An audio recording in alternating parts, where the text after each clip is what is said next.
السلام علیکم ورحمۃ اللہ وبرکاتہ الحمد للہ حمدا کثیرا طیبا مبارکا فیہ اللهم صل وسلم علی نبینا محمد وعلى آلہ وصحبہ وسلم تسلیما کثیرا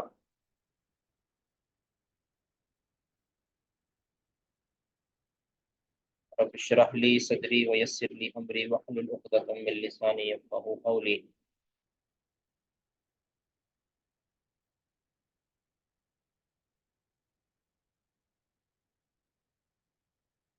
یہ ہماری کتاب ابھی فی الحال، آئندہ سے تو ہم انشاءاللہ پہلے قرآن کا پڑھا کریں گے. آج ذرا اس کا پڑھ رہے ہیں، بدایت المجتہد و نہایت المقتصد. تو اس کو پڑھنے سے پہلے کچھ خاص اصطلاحیں جو ابن رشد نے اپنی کتاب کے اندر، اس کتاب کے اندر استعمال کی ہیں، جو ان کی خاص اصطلاحیں بھی ہیں، وہ انشاءاللہ پہلے ہم پڑھتے ہیں. پھر ان کا مقدمہ جو بہت ہی قیمتی ہے، جو اس کتاب کو سمجھنے کے لیے کافی کارگر ثابت ہوگا، اس کو ہم پڑھتے ہیں.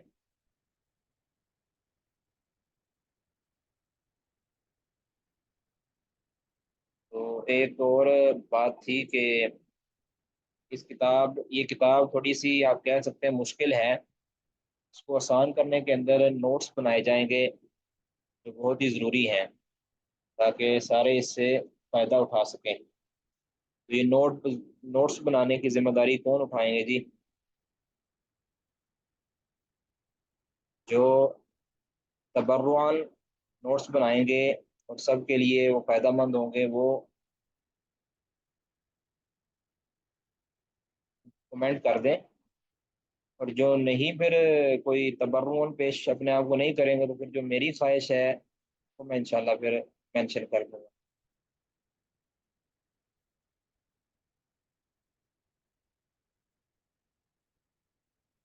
جی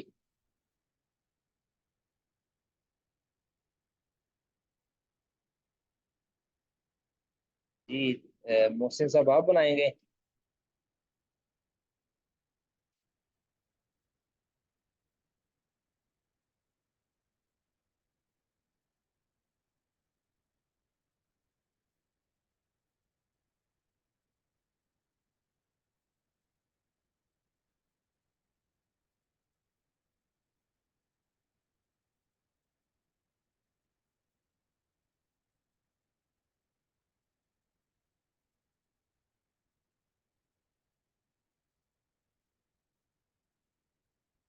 چلیں جی، وہ تو گئے ہیں. بیت الرحمان صاحب تو نکال دیے گئے ہیں. تو کوئی اور؟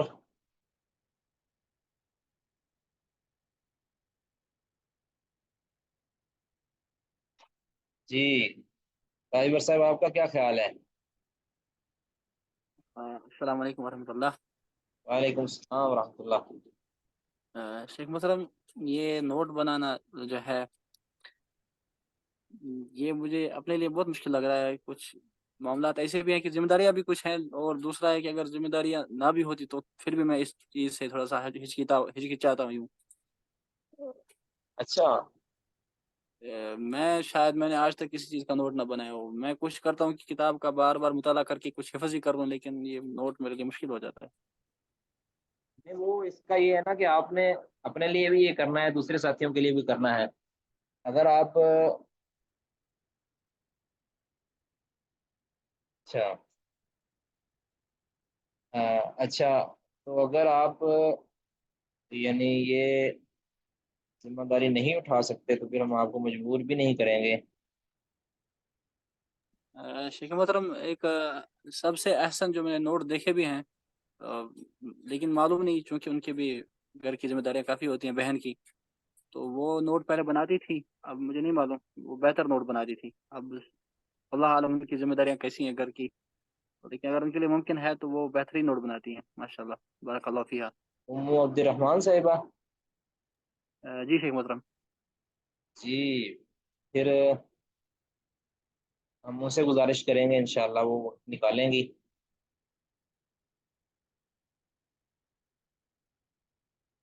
اگر ان کے لیے ممکن ہو.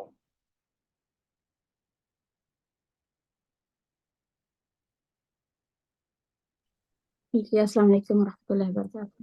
وعلیکم السلام۔ جی شیخ محترم، میں کوشش کروں گی انشاءاللہ۔ اللہ تعالیٰ آپ کو برکت دے اور آپ کے وقت میں آپ کے کام میں اللہ تعالیٰ برکتیں دے انشاءاللہ۔ بارک اللہ فیک۔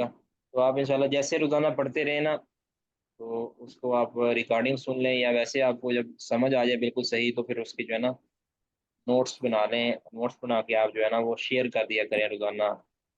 روزانہ کر دیں، 2 دن کے بعد کر دیں، کم از کم جو ہے نا ویکینڈ پہ جو ہے نا وہ اس کا سارے مطالعہ کر سکیں، اس طرح کے نوٹس بنانے۔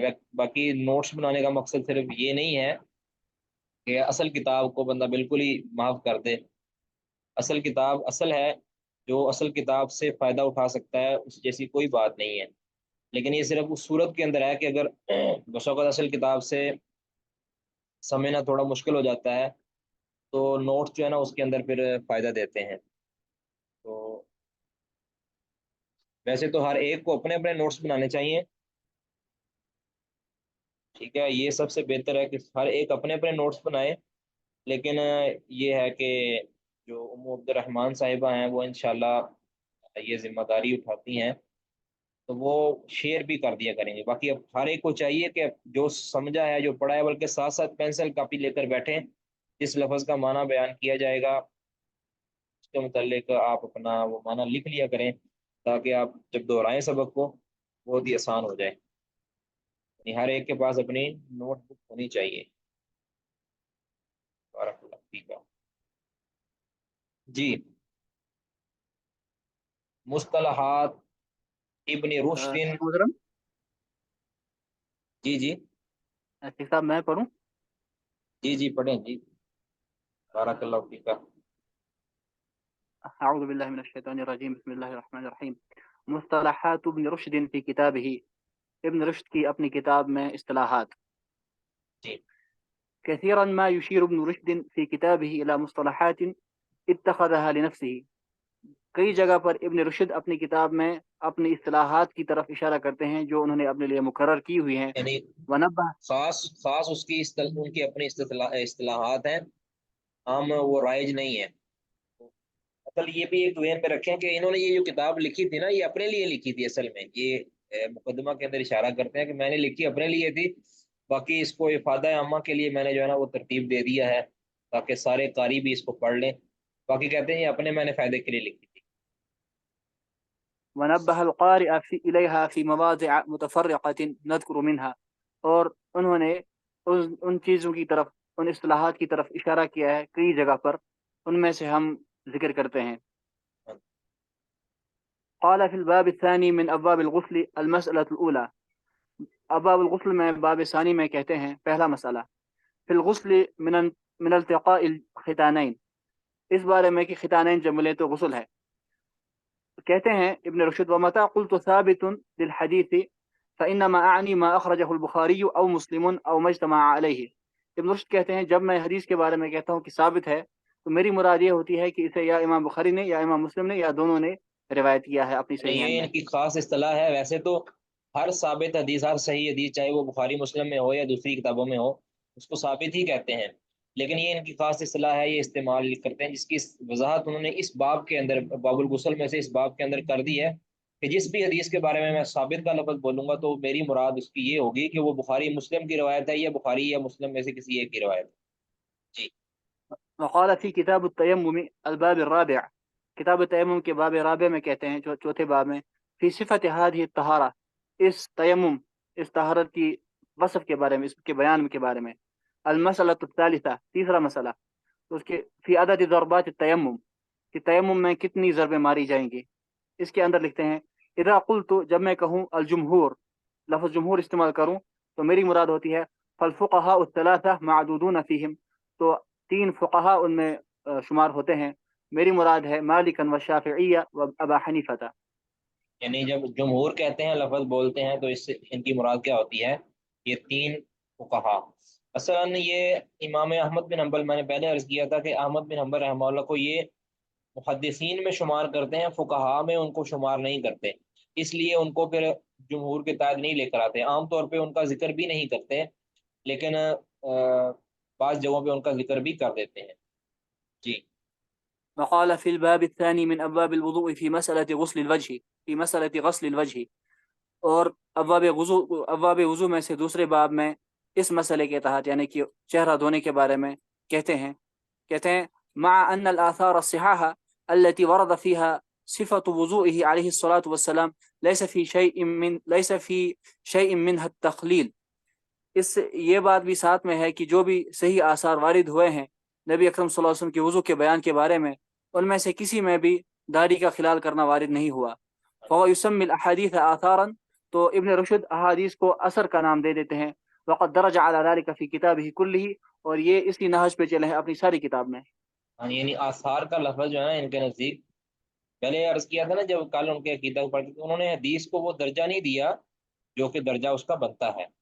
وہ صرف خاص طور پہ وہ حدیث کے جو عقیدہ اور نظریات کے ساتھ تعلق رکھتی ہیں، جو اجتہادی مسائل میں تعلق رکھتی ہیں، وہ تو انہوں نے جو درج کی ہیں، وہ بھی اس لیے کہ جو فقہائے ثلاثہ یا فقہائے اربع کی فقہ پر لکھی جانے والی جو کتابیں ہیں اس کے اندر یہ دلائل ذکر کیے گئے تھے. باقی ان کی جو بنیادی دلیل یہ بناتے ہیں، یہ قرآن کو ہی بناتے ہیں. تو اس لیے یہ آثار صحاح کا لفظ یہ بول دیتے ہیں حدیث پر بھی.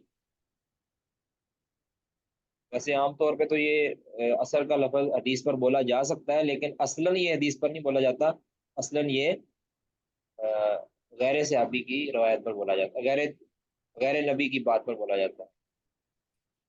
تو یہ جو تین چار اصطلاحیں ہیں، تین اصطلاحیں، نمبر ایک ثابت کہاں کہتے ہیں؟ جب اس کی مراد ہو کہ یہ بخاری مسلم کی روایت ہے یا صرف بخاری کی روایت ہے یا صرف مسلم کی روایت ہے. دوسرا ہے کہ یہ جمہور کا لفظ بولتے ہیں، ان کی مراد وہاں تین فقہا ہوتے ہیں. ہمارے ہاں تو جمہور کا مطلب دیگر علماء بھی ہو سکتے ہیں نا، زیادہ علماء. تو عام طور پہ یہ جو لیتے ہیں یہاں اس کتاب کے اندر یہ فقہائے ثلاثہ یعنی شافعی، مالک اور ابو حنیفہ رحمہ اللہ، یہ مراد لیتے ہیں. تیسری بات کہ یہ آثار یا اثر وغیرہ کا لفظ یہ احادیث پر بول دیتے ہیں. آگے ہے مقدمۃ المؤلف، یعنی اس ابن رشد کی کتاب کا مقدمہ. یہ انہوں نے بڑے اچھا مقدمہ لکھا ہے. تو اس کو مکمل تو ہم نہیں پڑھیں گے ٹائم کو بچاتے ہوئے. تو اب اس کے اندر پہلے جو آغاز ہے، اما بعد حمد اللہ بجمیع محامدہ والصلاۃ والسلام علیہ. اب یہ کہتے ہیں میرے اس کتاب کے اندر مقصد یہ تھا کہ میں اپنے لیے تذکرے کے طور پر، یاد دہانی کے طور پر کچھ مسائل احکام وہ درج کر دوں. وہ مسائل احکام المتفقی علیہ، جن کے اوپر اتفاق ہے، وہ بھی درج کر دوں. والمختلف فیہا، اور جو اس کے اندر اختلاف ہے وہ بھی درج کر دوں. بادلتہا، ان کے دلائل کے ساتھ. یعنی اس حکم کی کیا دلیل ہے، اختلافات ہیں تو اختلافات کی دلائل کیا ہیں، یہ ساری چیزیں میں نے اپنی یاد دہانی کے لیے کہتے یہ درج کر دی تھی. اور پھر کہتے ہیں کہ نقط خلاف، یعنی اختلافات کی وجہ بنیاد کیا ہے، اس پر بھی تنبیہ میں نے کرنے کے لیے اس کو درج کیا ہے. وہ نقط خلاف کے جو اصول اور قواعد کے قائم مقام ہیں. ٹھیک ہے، کہتے پھر اب یہ نہیں کہ کہتے کچھ مسائل متفق علیہ ہیں، کچھ ہیں اس میں وہاں کے درمیان اختلاف ہے. صحابہ سے لے کر تقلید کے ظاہر ہونے تک جو ہے نا ان کے درمیان وہ اختلاف مختلف ہی مسائل رہے ہیں. تو جب تقلید ہوئی تو ہر مذہب والے نے، ہر مقلد نے اپنے اپنے مقلد امام کی جو رائے ہے اس کو فالو کرنا شروع کر دیا. اب آگے جو بات ہے نا، قبل ذالک فلنذکر، اس سے پہلے کہ ہم کتاب کا آغاز کریں، ہمیں ضروری ہے فلنذکر، ہمیں ذکر کرنا چاہیے کہ کم اصناف الطرق التی تتلقى من الاحکام الشرعیۃ، کہ کتنی اقسام، کتنے راستے ہیں، کتنی طرح کے راستے ہیں کہ جن کے ذریعے احکام شرعیہ ثابت ہوتے ہیں. یعنی کون سے طرق ہیں جن کے ذریعے احکام شرعیہ ثابت ہوتے ہیں. وکم اصناف الاحکام الشرعیۃ، اور شرعی احکام کی کتنی قسمیں ہیں. ٹھیک ہے، جتنا واجب ہوتا ہے، مندوب ہوتا ہے، یہ کتنی قسمیں ہیں یہ آگے ذکر کریں گے.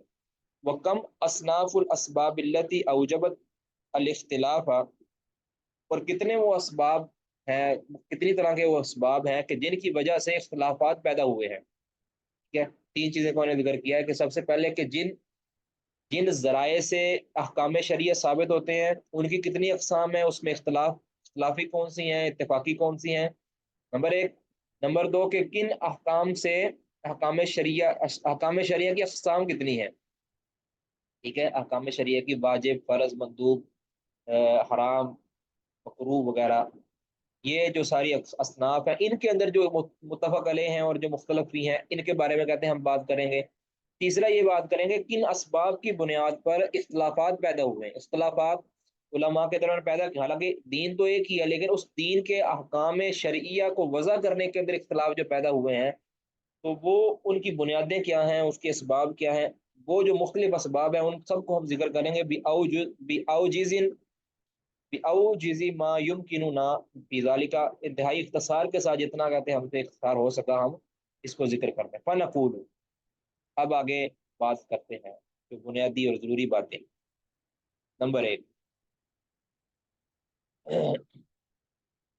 کہتے ہیں ان الطرق التی، بے شک وہ طرق، وہ راستے، التی منہا تلقیت الاحکام، کہ جن کے ذریعے احکام کو لیا جاتا ہے، عن النبی صلی اللہ علیہ وسلم، نبی صلی اللہ علیہ وسلم سے حاصل کیا جاتا ہے، بالجنسی، جنس کے اعتبار سے، یعنی نبی صلی اللہ علیہ وسلم سے جو احکام لیے جاتے ہیں ان کے جو راستے، وہ تمام راستے جن کے ذریعے سے احکام شریعہ نبی صلی اللہ علیہ وسلم سے لیے جاتے ہیں وہ جنس کے اعتبار سے ثلاثۃ، تین ہے، اما لفظ، یا تو وہ لفظی احکام ہوں گے، لفظی مراد قولی، جس کو ہے قولی احادیث ہوتی ہیں، قولی احکام ہوتے ہیں وہ، و اما فعل، یا وہ فعلی احکام ہوتے ہیں، ٹھیک ہے، یعنی نبی صلی اللہ علیہ وسلم نے کسی چیز کا حکم دیا ہے یا کسی چیز کا استحباب بیان کیا ہے زبان سے، یا یہ ہے کہ کچھ کر کے دکھایا ہے جس طرح نماز وغیرہ کے مسائل ہیں، و اما اقرار، یا پھر وہ اقراری ہوتے ہیں، یعنی آپ صلی اللہ علیہ وسلم کے سامنے کچھ کیا گیا اور آپ نے اس کو ثابت رکھا،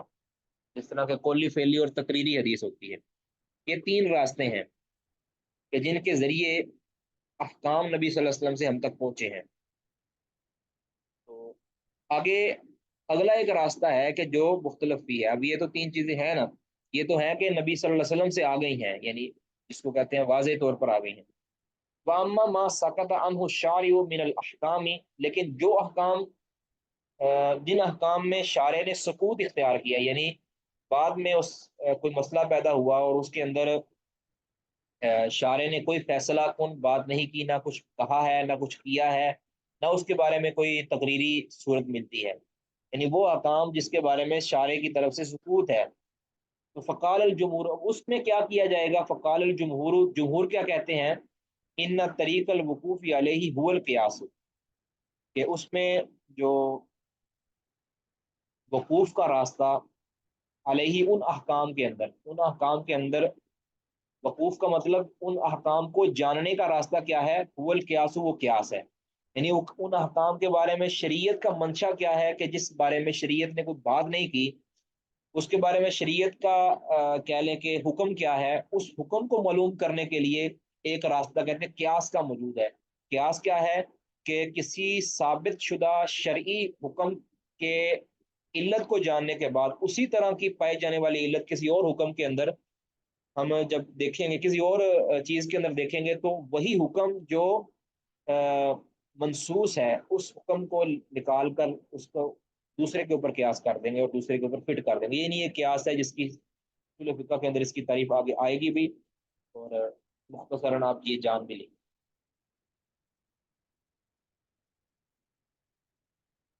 ٹھیک ہے۔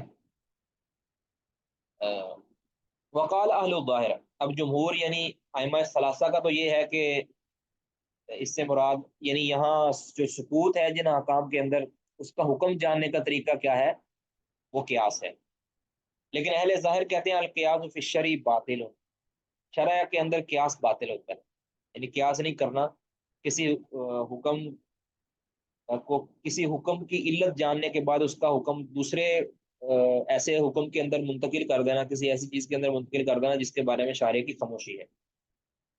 تو کہتے ہیں اب آگے کہتے ہیں وما ساکت عنہ الشارع فلا حکم لہ، جس چیز سے ساکت شارع نے سکوت اختیار کیا ہے فلا حکم لہو، اس پر کوئی حکم نہیں لگے گا. ٹھیک ہے، یہ ظواہر کا یعنی اہل ظاہر داود ظاہری جو ہے نا یہ گزرے ہیں، اور ان کے پیچھے پھر ابن حزم رحمہ اللہ بھی کافی حد تک چلے ہیں. تو وہ ان کا موقف ہے کہ قیاس باطل ہے، شرع کے اندر قیاس جائز نہیں ہے. کیونکہ جمہور کا اور اہل حق کا یہ موقف ہے کہ قیاس جائز ہے، لیکن یہ نص کی موجودگی کے اندر قیاس باطل ہے، یعنی نص کے خلاف کوئی قیاس کرنا یہ باطل ہے. باقی قیاس ایک ماخذ ہے شریعت کا، چوتھا ماخذ ہے. ٹھیک ہے، کہتے ہیں کہ فلا حکم لہو والدلیل العقلی یشہد بثبوتہ، کہتے ہیں عقلی دلیل جو ہے نا اس کے ثابت ہونے پر دلالت کرتی ہے. ٹھیک ہے، عقلی دلیل کیا ہے؟ اس کے ثابت ہونے پر دلالت کرتی ہے. یعنی یہ قیاس ثابت چیز ہے، یہ باطل چیز نہیں ہے. عقل تو کہتی ہے کہ یہ ثابت ہے، یعنی اب اس پر رد کر رہے ہیں. وہ کس طرح کہتے ہیں؟ وذالک، وہ اس طرح کہ ان البقایا بین اشخاص الاناسی، کہ لوگوں کے درمیان جو پیدا ہونے والے واقعات ہیں یا ضروریات اور مسائل ہیں، بقایا میں نے ایسی چیز جو بعد میں واقع ہو، لوگوں کے درمیان پیدا ہونے والے جو مسائل ہیں غیر متناہیہ، وہ غیر محدود ہیں، لا متناہی ہیں، یعنی قیامت تک آنے والے افراد کو مختلف طرح کے مسائل پیدا ہوں گے. اب شریعت نے تو نص اسی کے بارے میں قائم کیا ہے نا کہ جو اس دور کے لوگ تھے. اب لیکن کچھ دلالتیں چھوڑ دی ہیں، کچھ کہہ لیں کہ قواعد چھوڑ دی ہیں شریعت کے اندر، جن کے اوپر قیاس کر کے بعد میں آنے والے مسائل کو حل کیا جائے گا. کہتے ہیں کہ اس کی عقلی دلیل یہ ہے کہ قیاس ثابت چیز ہے، یہ باطل چیز نہیں ہے. ان الوقائع بین اشخاص الاناسی غیر متناہیہ، کہ جو لوگوں کے درمیان پیدا ہونے والے مسائل ہیں وہ لامتناہی ہے.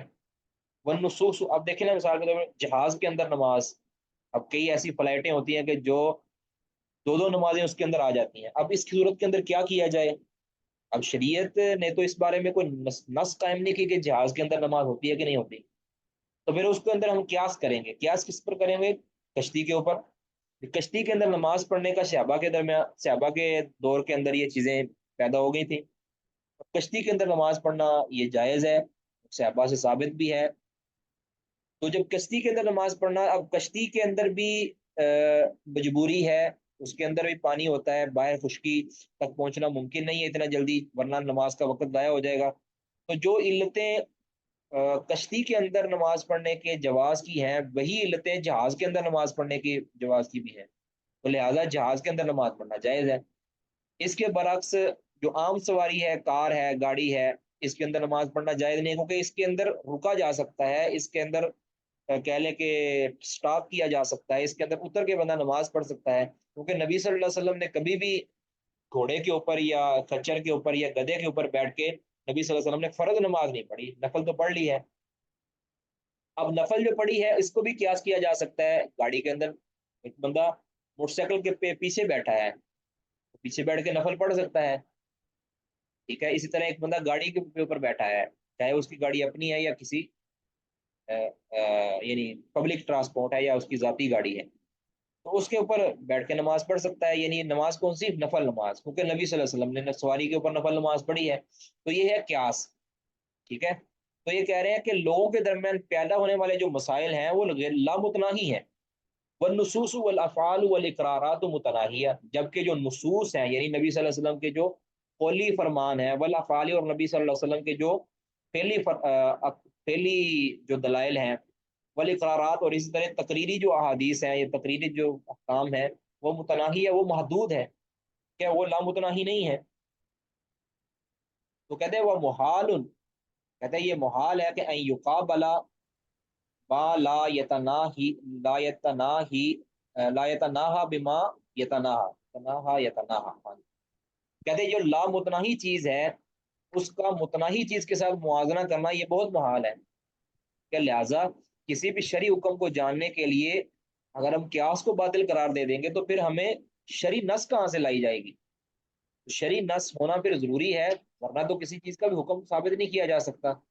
اس بنیاد پہ قیاس کا ہونا یہ عقلی طور پر ضروری ہے، بلکہ اس کے اوپر دلائل بھی ہیں، لیکن عقلاً جو ہے یہ دلیل یہ ہے کہ جو وقائع یعنی جو پیش آمدہ مسائل ہے وہ لامتناہ ہی ہے، ٹھیک ہے؟ اس طرح مثال کے طور پر روزے کی حالت میں انجیکشن لگانا، روزے کی حالت کے اندر بلڈ دینا، روزے کی حالت، اس کو قیاس کیا جائے گا سینگی لگوانے پر، ٹھیک ہے نا؟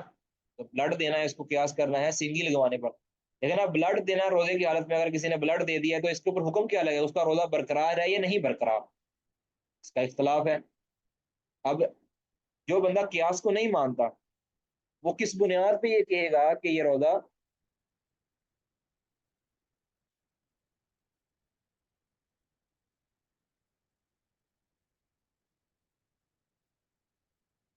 جی یہ بس ہو سکتا ہے نا کہ وہ جو کہہ رہے ہیں کہ کئی دلائل دیے ہیں قیاس کے ماننے والوں نے، تو وہ دلائل خیر انہوں نے تو یہاں مختصر بات کی ہے نا، دلائل کی طرف نہیں گئے، تو ویسے تو کتب فقہ کے اندر اس کے اوپر دلائل ذکر کیے ہیں، امام شفیع رحمہ اللہ نے بھی رسالہ وغیرہ کے اندر میرے خیال ذکر کیے ہیں، بار کیا؟ شیخ محترم، جی جی اوپر جو شیخ صاحب انہوں نے ابن رشد نے لکھا تھا کہ احکام کو لینے کا جو طریقہ ہے وہ یا تو قول ہے یا فعل ہے یا اقرار ہے، ٹھیک ہے محترم؟ ویسے تو یہ احادیث، ہم کہتے ہیں کہ احادیث کو نہیں ماننے والے تھے، تو پھر ادھر یہ کیا کہہ رہے ہیں کہ احکام کو لینے کا طریقہ یا تو قول ہے یا فعل ہے یا اقرار ہے نبی اکرم صلی اللہ علیہ وسلم کا؟ نہیں، حدیث کو نہیں، یہ نہیں کہتے کہ حدیث کو مانتے نہیں تھے، حدیث کو مانتے تھے، لیکن جو حدیث کو جو اساسی درجہ حاصل ہے نا، وہ اساسی درجہ نہیں دیتے تھے اس کو، اور خاص طور پہ یہ جو میں نے کہا اجتہادی مسائل کے اندر تو وہ دیتے تھے، لیکن جو عقیدے اور نظری مسائل ہوتے ہیں نا اس کے اندر انہوں نے وہ درجہ نہیں دیا، یعنی اب ان کی کتابیں اس چیز کی گواہی دیتی ہیں جو دوسری کتابیں ہیں کہ اس کے اندر ایسی واضح واضح جو حدیث کی نصوص ہیں کہ جو اس کے علم میں نہیں ہوں گی، یعنی اس نے تلاش کرنے کی کوشش ہی نہیں کی نا، تو اس نے عقل کی بنیاد پہ سارا کچھ کیا ہے، یا قرآن جو ان کو معلوم تھا اس کی بنیاد پہ کیا ہے، جو یہ اجتہادی مسائل ہیں یا فقہی مسائل ہیں یہ تو اس نے ابن العربی یا دیگر جو اچھے علماء تھے ان سے سیکھ لیے تھے، تو یعنی جو اوور آل کہا گیا اس کا یہ موقف نہیں تھا کہ حدیث کو وہ درجہ نہیں دیا جائے گا، یہ موقف نہیں تھا اس کا، لیکن کہہ لیں کہ اس کی جو عملی جو انطباق ہے وہ چیز کا دلالت کرتا ہے کہ اس نے حدیث کو وہ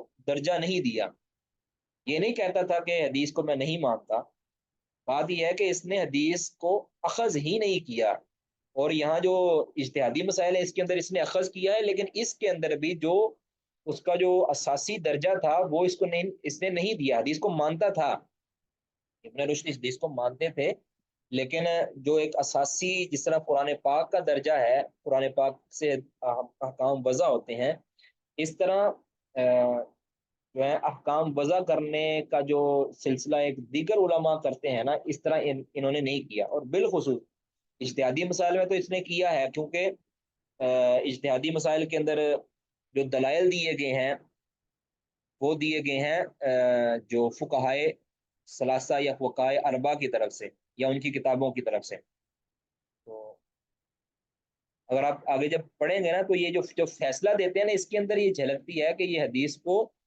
وہ درجہ نہیں دیتے تھے جس طرح درجہ دوسرے دیتے ہیں، کیونکہ انہوں نے حدیثوں کے اندر جو تطبیق دی ہے وہ کئی مرتبہ کے عجیب و غریب طریقے کی دی ہے، یہ حدیثوں کے اندر جو تطبیق دی ہے وہ بھی عجیب و غریب طرح کی طریقے کی دی ہے، جب آگے آپ دیکھیں گے نا پھر آپ کو بالکل یہ بات واضح ہو جائے گی، تو حدیثوں کو یہ مانتے تھے، لیکن جو ہے اس کا جو اساسی اور بنیادی درجہ ہوتا ہے وہ انہوں نے نہیں دیا، ٹھیک ہے؟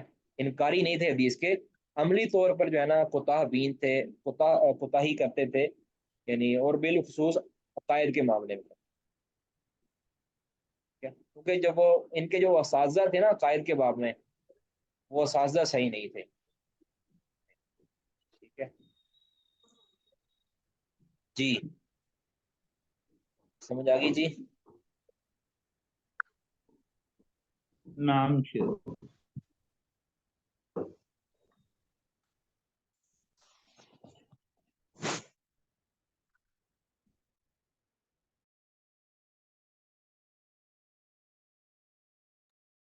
جی تو آگے کہتے ہیں کہ وَأَصْنَافُ الْأَلْفَاظِ الَّتِي، آگے اگر نئی بات ہو رہی ہے، وَأَصْنَافُ الْأَلْفَاظِ الَّتِي تُتَلَقَّى مِنْهَا الْأَحْكَامُ مِنَ السَّمْعِ أَرْبَعَةٌ، کہتے ان الفاظ کی اقسام، الفاظ کی اقسام، الَّتِي تُتَلَقَّى مِنْهَا الْأَحْكَامُ کہ جن سے احکام ثابت ہوتے ہیں، من السمعی، سمعی یعنی سمعی دلائل میں سے، سمعی دلائل میں سے، یا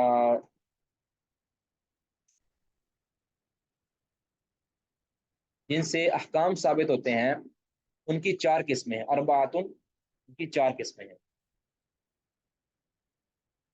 تو یعنی ان الفاظ، الفاظ جو ہوتے ہیں نا، جو الفاظ استعمال ہوتے ہیں، اس طرح امر کا صیغہ ہے، یا یہ جو الفاظ ہوتے ہیں، ان کی جو ہے نا جن سے احکام اخذ ہوتے ہیں، ان کی سما کے سما میں سے اس کی چار قسمیں ہیں۔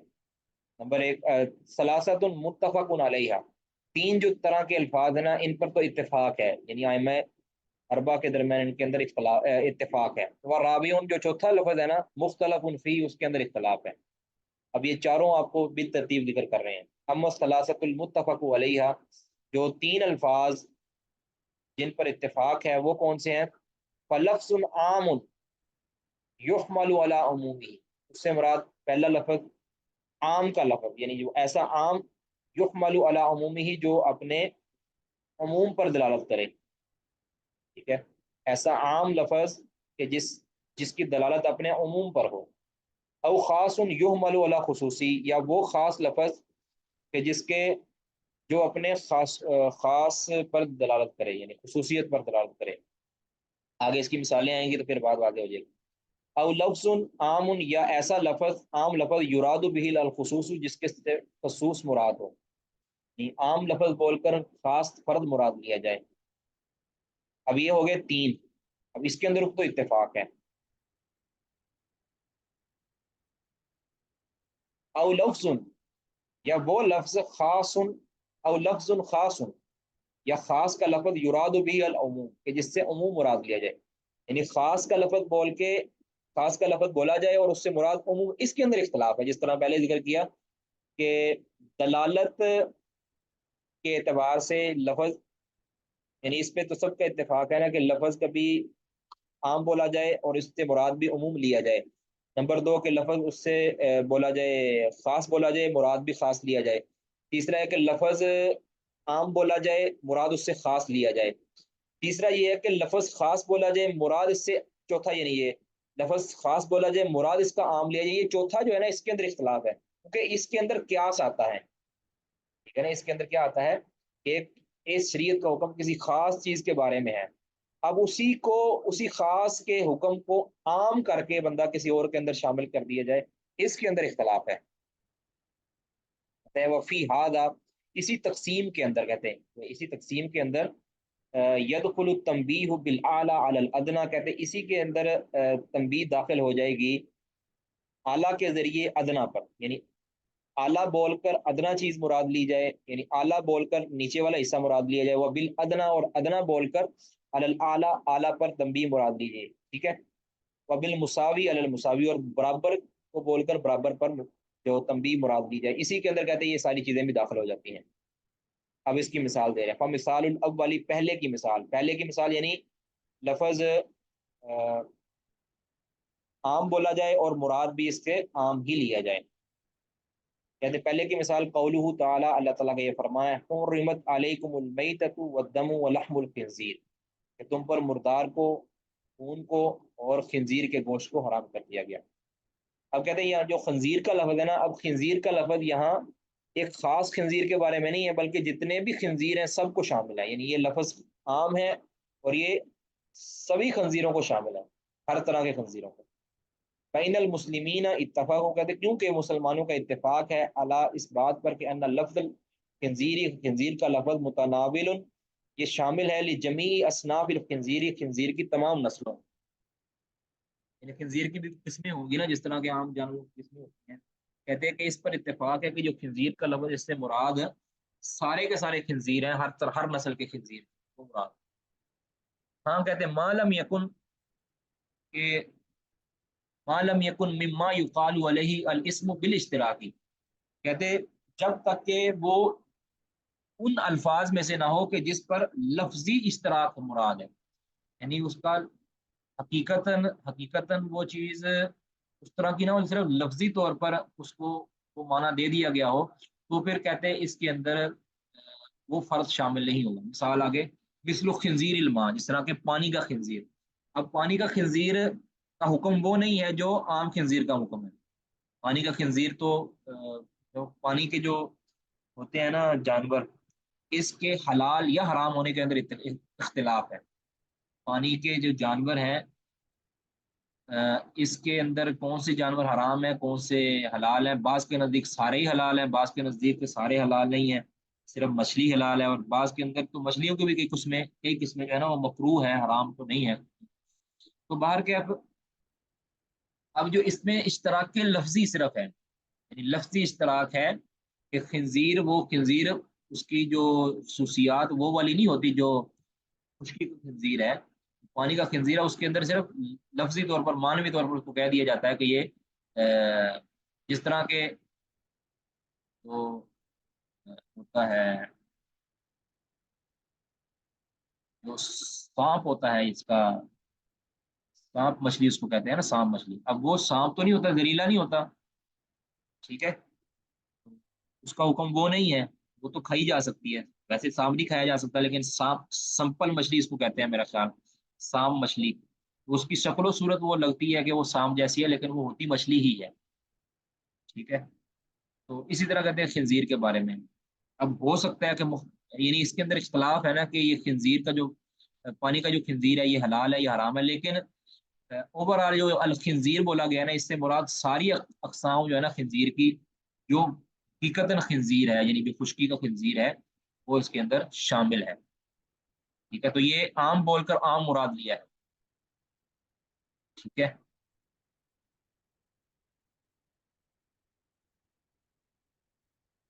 آگے ہے وہ مثال العامل یراد به الخاص، ایک کہتے دوسرے کی مثال، یعنی عام بول کر خاص مراد لیا جائے۔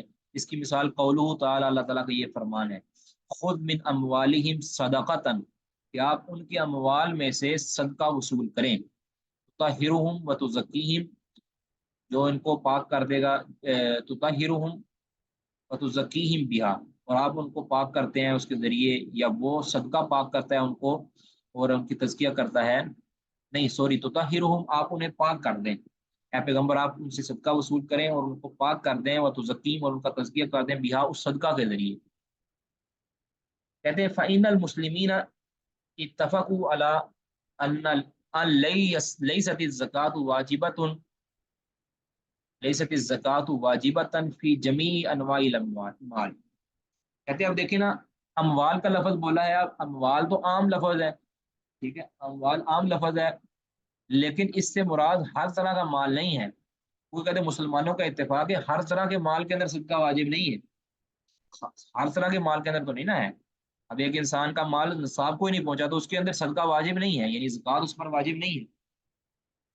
اس طرح کئی ایک ایسی چیزیں ہیں، ایک انسان کا جو ذاتی گھر ہے، اب یہ بھی تو مال ہے، لیکن یہ استعمال کی چیز ہے۔ اس طرح جو انسان کا وہ مال کہ جس کے اندر سال نہیں گزرا، اس کے اوپر صدقہ فرض نہیں ہے۔ ایک انسان کی اماؤنٹ پڑی رہی ہے، 2 مہینے 3 مہینے پڑی ہے، وہ اس کے اوپر زکوٰۃ فرض نہیں ہے۔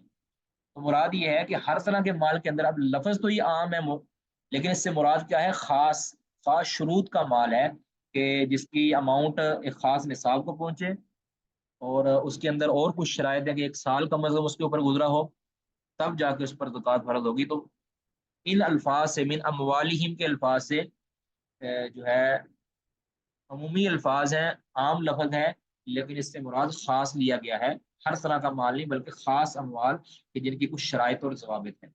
فإن المسلمین اتفاق ہو گئے، مسلمانوں کا اتفاق ہے، علی لیست الزکاۃ واجبۃ فی جمیع انواع المال، کہ تمام انواع و اقسام کے اموال کے اندر زکوٰۃ واجب نہیں ہے۔ بات واضح ہوگی جی؟